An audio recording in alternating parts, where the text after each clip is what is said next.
किंचन्य धर्म की दशलक्षण महापर्व की। एक बार एक शिष्य को अपने गुरु के सन्निधि में रहते रहते बहुत बरस हो गए। जब वह गुरु के पास आया था तो गुरु ने कहा था कि मैं तुम्हें परमात्मा के दर्शन कराऊंगा। बहुत समय व्यतीत हो गया। तब शिष्य ने कहा कि गुरुदेव अब तो आप मुझे परमात्मा के दर्शन करा दीजिए। कितने वर्ष मुझे आपके पास साधना करते हुए हो गए। गुरु कहते वत्स अब तुम्हें परमात्मा के दर्शन करने का समय आ गया है। तुम ऐसा करो, कल सुबह प्रातः काल इस बोरी को लेकर के और ऊपर पहाड़ की चोटी पर आ जाना। मैं तुम्हें वहीं पर परमात्मा के दर्शन कराऊंगा। शिष्य तो मानो अपने वर्षों की साधना से खुश हो रहा था कि आज आखिरकार मुझे परमात्मा के दर्शन होने वाले हैं। प्रातः काल में बोरी उठा करके चल देता है, पर्वत की ओर चढ़ देता है। बोरी अपने कंधे पर लादता है और धीरे धीरे आगे बढ़ता है। बोरी का वजन उसको भारी लगता है। वो सोचता है इस बोरी के कारण, इस वजन के कारण मैं पर्वत पर चढ़ नहीं पा रहा हूं। कहीं मैं आज भी परमात्मा के दर्शन से वंचित न रह जाऊं। बोरी खोलकर देखता है तो उसमें उसे पत्थर दिखते हैं। भाई एक एक पत्थर को नीचे डालता जाता है, वजन कम करता जाता है, ऊपर चढ़ता जाता है। अंत में जब वह ऊपर पहुंचता है तो उसके पास मात्र खाली बोरी थी, कुछ भी उसके पास नहीं था। गुरु के पास पहुंचता है और कहता है गुरुदेव मुझे परमात्मा के दर्शन कराइए। जो सामान मैंने दिया था वो कहां है? गुरुदेव वो बहुत भारी था, पत्थर थे, मैंने वो फेंक दिए। कहीं आज परमात्मा के दर्शन से मैं इन पत्थरों के कारण वंचित न रह जाऊं, इसलिए उनको फेंक दिया।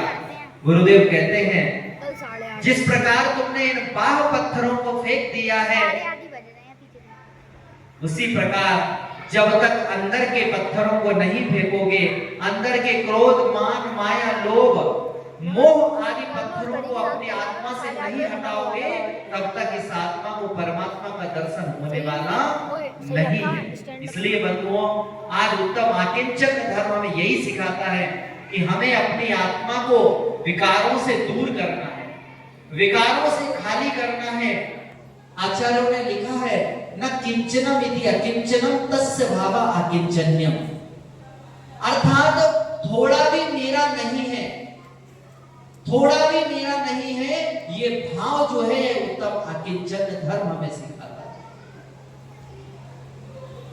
आचार्य कुंद कुंद स्वामी ने लिखा अहम इक्खो खलु शुद्धो दंसरणाणमय्यो सदा रूपी रव्यर्थ मंच किंचवे अन्नम परमाणु नित्यम पिय। उन्होंने लिखा अहम इक्खो खलु शुद्धो, मैं एक हूं, शुद्ध हूं, दर्शन ज्ञान मेरा स्वरूप है। इस पृथ्वी पर परमाणु मात्र भी मेरा नहीं। ये जिस दिन परिणाम हमारे अंदर आ जाएगा कि परमाणु मात्र मेरा नहीं है, तब जाके उत्तम आकिंचन धर्म हमारे अंदर आ पाएगा। दो प्रकार का आकिंचन धर्म, एक मुनियों का, एक गृहस्थों का। मुनियों का आकिंचन धर्म क्या है? जो उनके पास में उसमें भी ममत्व का त्याग कर देना, यह मुनियों का आकिंचन धर्म है। अपने उपकरणों से, पीछी कमंडलू इत्यादि आदि वस्तुओं से भी, शास्त्रों से भी ममत्व का परित्याग कर देना, यह उत्तम आकिंचन धर्म है। और गृहस्थों का तृष्णा भाव उछेर घटती जान घटाइए, तृष्णा भाव को दूर कर देना ही गृहस्थों का, श्रावकों का उत्तम आकिंचन धर्म है। घटती जान घटाइए, क्योंकि वह हमारे प्राणों पर आन पड़ती है। तृष्णा क्या करती है? हमारे प्राणों तक को हर लेती। किसी की जान का कारण कई बार तृष्णा भी बन जाती है। ज्यादातर हार्ट अटैक आता है, हृदय गति रुक जाती है, लोगों की इच्छाएं पूरी नहीं होती है, अथवा इच्छा में बाधा आ जाती है तो उनके हार्ट अटैक अथवा हृदय गति रुकने का कारण बनती है। इष्टोपदेशे आचरण पूज्यपाद स्वामी ने लिखा, बध्यते मुच्यते जीवः सममो निर्ममः क्रमात् तस्मात् सर्व प्रयत्नेन निर्ममत्वं विचिन्तये।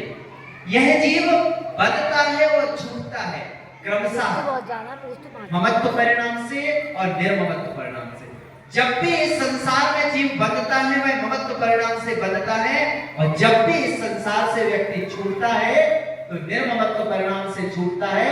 इसलिए हे धर्म प्रेमी बंधुओं, हे संसारी प्राणियों, हमें हमेशा निर्ममत्व का चिंतन करना चाहिए। इसका उदाहरण हमारे सामने प्रस्तुत है। उस दिन मैंने सुकुमार स्वामी का उदाहरण सुनाया था।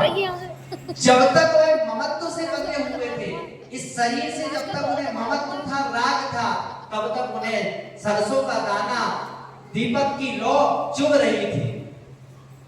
जैसे इस शरीर से ममत्व परिणाम घट गया तो सियालनी भी उनके पहने पहने दांतों से उनके शरीर को काट रही है, तो भी उन्हें चिंता नहीं है। ये कहलाता है ममत्व और निर्ममत्व। वास्तव में ममत्व परिणाम को दूर कर देना ही उत्तम आकिंचन धर्म है। ममत्व क्या है? आचार्य उमा स्वामी महाराज ने तत्वार सूत्र के अध्याय में लिखा है मूर्छा परिग्रह, अर्थात ममत्व का नाम ही परिग्रह है। आप लोग सोचते होंगे वस्तुओं को जोड़ना परिग्रह है, वस्तुओं को इकट्ठा करना परिग्रह है। वस्तुओं को इकट्ठा करना परिग्रह नहीं है, वस्तुओं में ममत्व का परिणाम होना परिग्रह है। यह मेरी है या मेरा है, ये परिणाम परिग्रह है। घर में तमाम वस्तु है, बहुत सारी वस्तु है, सबसे मेरा परिग्रह नहीं है, लेकिन जिन जिनसे मेरा ममत्व परिणाम है वो परिग्रह की कोटि में आ जाता है। वो परिग्रह कैसे हमारे लिए दुख का कारण बनता है, परिग्रह का कारण बनता है, सो उसका एक उदाहरण बताते हैं। एक बार क्या हुआ, एक व्यक्ति, एक सेठ क्या, एक नौकर काम करता था। बहुत समय हो गया सेठ जी कि अब उसको काम करते करते एक दिन सफाई कर रहा था तो सेठ जी की पुश्तैनी बहुत बड़ी दीवार खड़ी थी, वह उससे गिर गई और टूट गई। गिर गई और टूट गई। उसने नौकर को बहुत डांटा, लेकिन क्या करते, कुछ नहीं कर सकते थे। रात भर सेठ जी को नींद नहीं आई। इतनी महीनी घड़ी मेरी पुश्तैनी घड़ी, मेरी घड़ी टूट गई। कितनी मजबूत घड़ी थी और कितनी अच्छी घड़ी थी। रात भर सेठ जी को नींद नहीं आई। सेठ जी रात भर करवटें बदलते रहे, मेरी घड़ी। अगले दिन उन्होंने सोचा कि कुछ एक्सपेरिमेंट किया जाए। अब अगले दिन नौकर आया और सेठ जी ने कहा कि अरे यार, मैं जब भी तुम्हें कुछ देने का सोचता हूँ, कुछ करने का सोचता हूँ, तो उसमें कुछ ना कुछ गड़बड़ कर देते हो। मैं बहुत दिनों से सोच रहा था तुम मेरे यहाँ काम कर रहे हो, जो मैं सोच रहा था ये जो घड़ी तुमने तोड़ दी है वो घड़ी मैं तुम्हें देने का सोच रहा था कि तुम्हें गिफ्ट में ये घड़ी दे दूंगा। पूरे दिन नौकर ने काम किया, घर गया, रात भर उसको नींद नहीं आई कि अगर ये घड़ी साबुत होती, सही होती, तो ये घड़ी मेरी हो जाती। रात भर उसको नींद नहीं आई, करवटें बदलता रहा। घड़ी एक ही थी, लेकिन जहां मेरा शब्द जुड़ गया वहां क्या बदल गया, दुख का कारण बन गया। वहां सेठ जी को दुख था, वहां नौकर को दुख है। इसलिए मेरा परिणाम जहां पर जुड़ जाता है वहां मान के चलना ममता दुख की खान। ममता दुख की खान मतलब माँ की ममता नहीं। माँ की ममता तो अनमोल होती है, माँ की ममता तो वात्सल्यपूर्ण होती है, लेकिन जो ममत्व परिणाम है वह दुख का कारण होता है। क्योंकि इस ममत्व परिणाम से जीव कुछ देख नहीं पाता। जिसकी आंखों पे काला चश्मा लगा हो वो कुछ देख नहीं पाएगा। इसी प्रकार हम लोगों की आंखों पर मोह का चश्मा लगा हुआ है। मोह रूपी मदिरा पी रखी है। छैड़ाना का तीसरा छंद पढ़ा, मोह महामद पियो अनादि भूल आपको भरमत वाले। इस प्राणी ने अनादिकाल से मोह रूपी मदिरा को पी रखा है, इसलिए इस संसार में सब कुछ भूल गया, ये संसार में ही भटक रहा। स्टोकदेश में पूज्यपाद स्वामी ने भी लिखा, मोहेन सप्रतम ज्ञान स्वभावम लभते नहीं मत्तः पुमान पदार्थानाम यथा मदन कोद्रवे। मोह से हमारा ज्ञान ढका हुआ है। जिस प्रकार पानी मटके में पात्र से ढका हुआ होता है, उजागर नहीं होता है, इसी प्रकार हमारा ज्ञान मोह से ढका हुआ है और ये मोहनीय कर्म इस संसार में हमें भटका रहा है। 8 कर्म होते हैं, 8 कर्म में राजा कौन होता है बताइए? 8 कर्मों का राजा मोहनीय कर्म होता है। मोहनीय कर्म जब तक इस आत्मा में बैठा रहता है तब तक इस जीव का कल्याण हो नहीं सकता। सबसे पहले मोहनीय कर्म क्षय होता है, उसके बाद और कर्म क्षय होते हैं। जब तक मोहनीय कर्म सत्ता में बैठा हुआ है तब तक शेष कर्म नष्ट हो नहीं सकते। इसीलिए जब तक मोह रूपी आवरण हमारे ज्ञान पर पड़ा हुआ है तब तक हमारा ज्ञान निरावृत नहीं हो सकता है, हमारा ज्ञान पूर्ण नहीं हो सकता है। यथा मदन कोद्रवे, जिस प्रकार कोई व्यक्ति शराब पी करके उन्मत्त हो जाता है, उसी प्रकार मोह में यह संसारी प्राणी उन्मत्त भरा हुआ पड़ा। तो कहने का तात्पर्य यह है कि यह जीव इस संसार में मूल रूप से 3 चीजों से ममत्व करता है। मुख्यतः 3 है, शरीर, संपत्ति और संबंधी। शरीर से ममत्व, सबसे ज्यादा प्यार हमें अपना शरीर होता है। माँ बाप भाई बहन तो दूसरे नंबर पे है, सबसे ज्यादा प्यारा अपना शरीर होता है। थोड़ी भी चोट लग जाती है तो हमारे कष्ट हो जाता है। अपने शरीर को सजाने संवारने का हम ज्यादा ख्याल रखते हैं कि दूसरे का सजाते संवारने का ख्याल रखते हैं।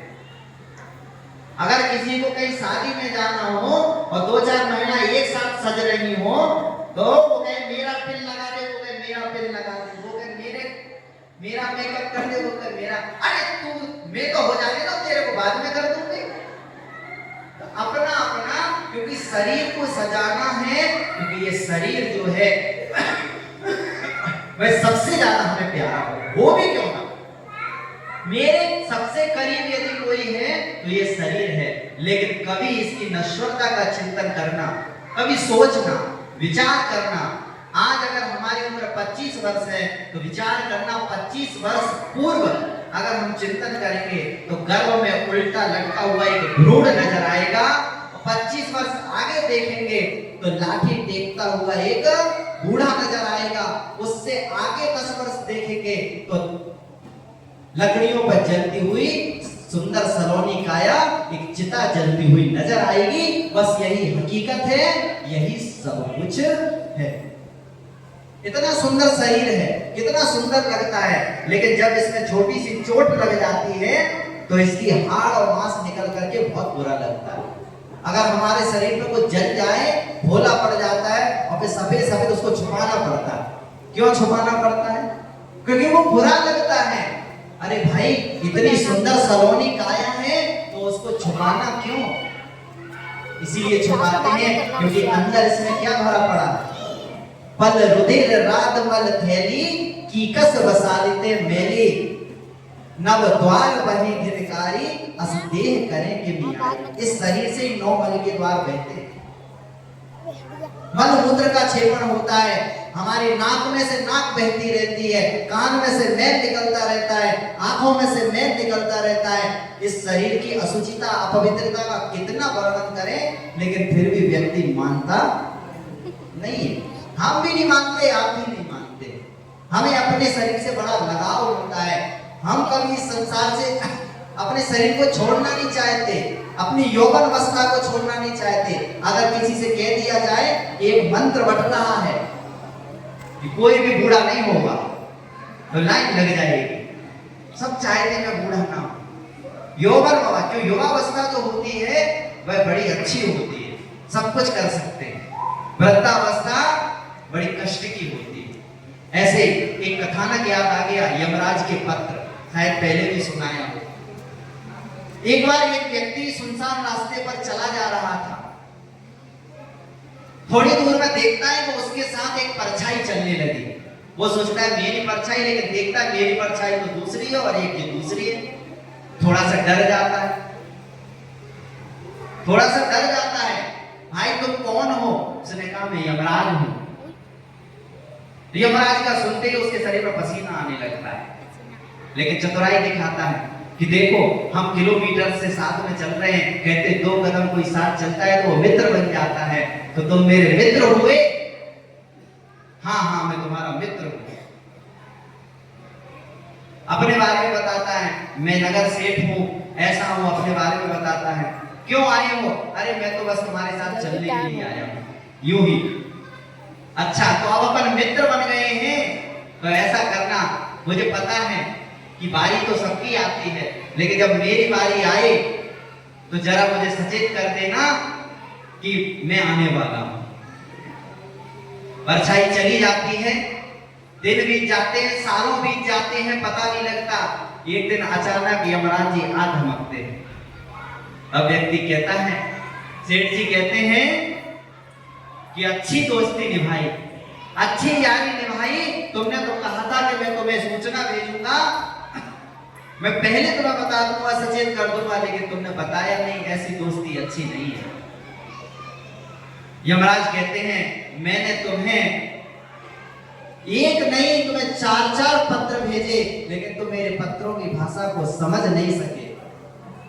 सबसे पहला मैंने पत्र भेजा तुम्हें, तुम्हारे बाल सफेद किए, लेकिन तुम ऐसे निकले, तुम नाई की दुकान पे गए और तुमने डाई करवा दी।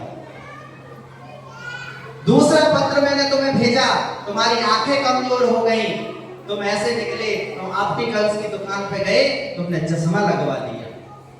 तीसरा पत्र मैंने तुम्हें भेजा, तुम्हारे दांत टूट गए, तुम ऐसे निकले कि तुमने 32 ही लगवा दी। और अंतिम पत्र मैंने तुम्हें भेजा कि तुम्हें हार्ट अटैक आए, हृदय गति तुम्हारी रुक गई, तुम ऐसे निकले, अस्पताल गए, तुमने बाईपास सर्जरी करा ली। तब यमराज तब वो कहता है, वो निरुत्तर हो जाता है कि हाँ तुमने मुझे याद तो दिलाया, लेकिन मैं इस संसार के चक्कर में, इस शरीर के ममत्व के चक्कर में इतना फंस गया कि मुझे वो सब याद ही नहीं रहा। अंत में उसको इस संसार से विदा होना ही पड़ा। और हम क्या, आप हैं, इस संसार से सबको विदा होना है। इसलिए इस शरीर की अहमियत को समझते हुए, इस शरीर यह संसार में मनुष्य तक मिला है, तो इससे भगवान के गुण करें, भगवान के गुणगान करें। तन मिला तुम तब करो करो करो का नाश, रवि शशि से भी अधिक तुम में दिव्य प्रकाश। दूसरा होता है संपत्ति से। शरीर से जितना हमें राग होता है, उससे कई गुना हमें अपनी संपत्ति से राग होता है। चमड़ी जाए पर दमड़ी न जाए, ये कहावत आप सबने सुनी होगी, चमड़ी जाए पर दमड़ी न जाए। शरीर को कुछ भी हो जाए, लेकिन अपनी संपत्ति को अपन सांप की तरह, कहते हैं ऐसी कहावत है पुरानी, जो ज्यादा संपत्ति धन करता है ना, वो आगामी जन्म में पहले ज्यादा संपत्ति को नीचे गाड़ दिया जाता है। अब तो नहीं चलता, वो अपनी संपत्ति पे सर्प बनता था। कुंडली मार के बैठे रहना। अभी भी कई लोग कह देते हैं कुंडली मार के बैठे रहो, तो बस कुछ नहीं करना। जैसे कल मैंने त्याग के लिए, दान के लिए बोला था कि दान देना है, सबको देना है, फिर भी अभी बहुत सारे लोगों की आंखें नहीं खुली। संपत्ति सबके पास में है, लेकिन देना कोई नहीं चाहता। बहुत कम ऐसे लोग हैं जो देने का प्रयास करते हैं, क्योंकि संपत्ति हमें बहुत प्यारी होती है, बहुत ज्यादा प्यारी होती है। लेकिन जब ये संसार से हम विदा होंगे, तब वो संपत्ति काम नहीं आएगी। सिकंदर जा रहा जब से, सभी हालो हवाली थे, पड़ी थी पास में दौलत, मगर 2 हाथ खाली थे। सिकंदर इस संसार से सबसे महान कहा जाता है सिकंदर। उसने पूरी दुनिया पर राज किया, लेकिन जब वह इस संसार से जा रहा था, उसके दोनों हाथ ऐसे खोल के रख दिए और कहा गया कि ये सिकंदर महान है, लेकिन मृत्यु के समय वो अपनी मां से भी नहीं मिल सका, और कोई भी संपत्ति, इतनी सी सुई की नोक बराबर संपत्ति भी इस संसार से ले नहीं जा सका। एक कविता की पंक्तियां मुझे याद आ रही हैं, प्रासंगिक है इसलिए सुनाना उपयुक्त समझता हूं। जन्म से लेकर मरण तक दौड़ता है आदमी और दौड़ते ही दौड़ते दम तोड़ता है आदमी। जन्म से लेकर मरण तक दौड़ता है आदमी, दौड़ते ही दौड़ते दम तोड़ता है आदमी। एक रोटी दो लंगोटी 3 गज कच्ची जमीन, एक रोटी दो लंगोटी 3 गज कच्ची जमीन, 4 चीजें 4 दिन में तोड़ता है आदमी। 4 चीजें 4 दिन में तोड़ता है आदमी, जोड़ता है आदमी। और जन्म से लेकर मरण तक दौड़ता है आदमी। सुबह पलना शाम आरती और खटिया दोपहर, सुबह पलना शाम आरती और खटिया दोपहर, 3 चीजें 4 दिन में जोड़ता है आदमी, 3 चीजें 4 दिन में जोड़ता है आदमी। जन्म से लेकर मरण तक दौड़ता है आदमी। है यहाँ विश्वास कितना आदमी को मौत पर, है यहाँ विश्वास कितना आदमी को मौत पर, मौत के आगे सभी कुछ छोड़ता है आदमी, मौत के आगे सभी कुछ छोड़ता है।